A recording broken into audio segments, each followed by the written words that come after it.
Transformers Dark Side of the what? Well, as far as Transformers goes, the first thing I'm going to say, because I've heard so many complaints about the other movies, like, I don't know who's fighting who's the good guy, who's the bad guy, I only see mechanical body parts. The great thing about this movie, one of the only things, unfortunately, is you could totally tell who the Decepticons are and who the Autobots are. And so finally we're able to tell, you know? So now the older generation that's going to watch this, sorry you people that are my parents' age, you know, you'll be able to tell, you know? You don't have to readjust your trifocals. It's going to be wonderful for you. 3D lenses. All in there. 3D trifocal, yeah. They should probably invent those. Probably.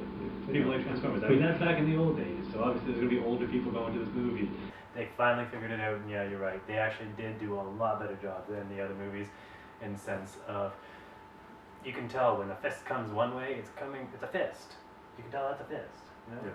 Yeah, that made a big difference for me, big impact. And it also reflected on how well the action sequences were in this movie. Bumblebee going up with an uppercut, blowing off a guy's head, awesome. Major improvement in comparison to the other movies, because the other ones, obviously, they did have action in it, they were pretty good, but this one does knock the socks off of the other two movies. And just to point out, this is the first movie of all the three Transformers that actually is in 3D, and so seems a little silly to me to change it. Like, if you're going to start it, if you're not. As far as storyline, dialogue, plot, didn't they die like 7 times? I think everyone died about 7 or 8 times in that movie. But they didn't get a scratch on their face. Opening sequence, a bit of a spoiler here, there's a bit of an explosion going on. Not at the very beginning, I guess I should say, but it's a little bit further on that they discover something and things blow up. It looks like the people in that crew died, but then you're surprised, they're like, oh, they're still alive after this explosion. I mean, yes, you have your star actress who is just a next top model from Britain, so she along with the other people didn't get a scratch on their face throughout the entire movie, except the people that are designated to die.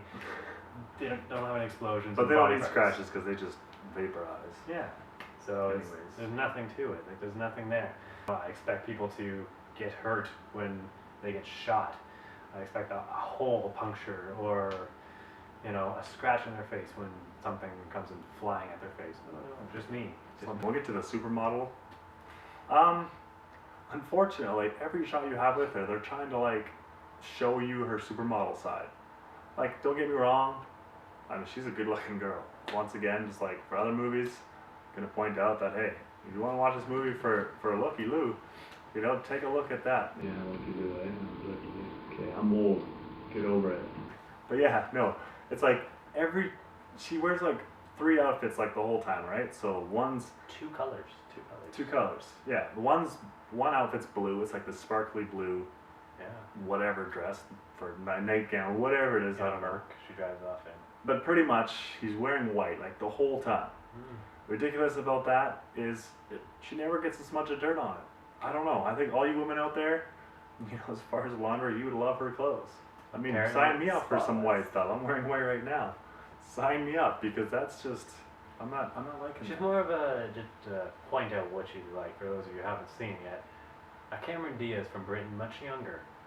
I think she did good for the line she gave her. Like I said, still, it was like too modelish, but at the same time, yeah, the one thing I do like about her character, not about the acting or anything like that, is the fact that if you watch the original Transformers, and I did, you know, Carly, she was like Sam Witwicky's best friend, girlfriend, whatever, slash, right? So to finally get the real character in here, not just someone who looks hot, right?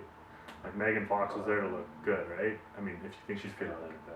But I think she's okay looking, he doesn't. The ending is crap. I guess we say crap now too. Yes. C-R-A-P, the word of the day, crap.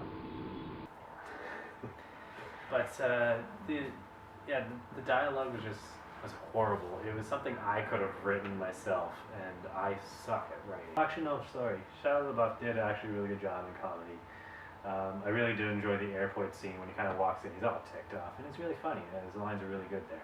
There was no editor, obviously. This movie went on for 2.5 hours, beyond 2.5 hours, and no one edited or trimmed anything. The parents were in.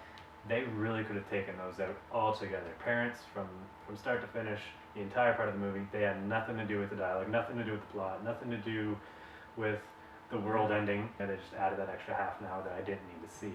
Aside from the fact that they died 7 or 8 times in the movie, which I thought that was going to be the end. No, it went on longer. I'm gonna have to only give it 3 out of 5 Autobots. Yeah, I like action movies, really do, but when they try and force some kind of story down my throat, and it really, I'm still gagging. I'm not used to taking things in my throat, I guess. That's all. I'm gonna have to give it 1 Decepticon out of 5, so we got a 4 out of 10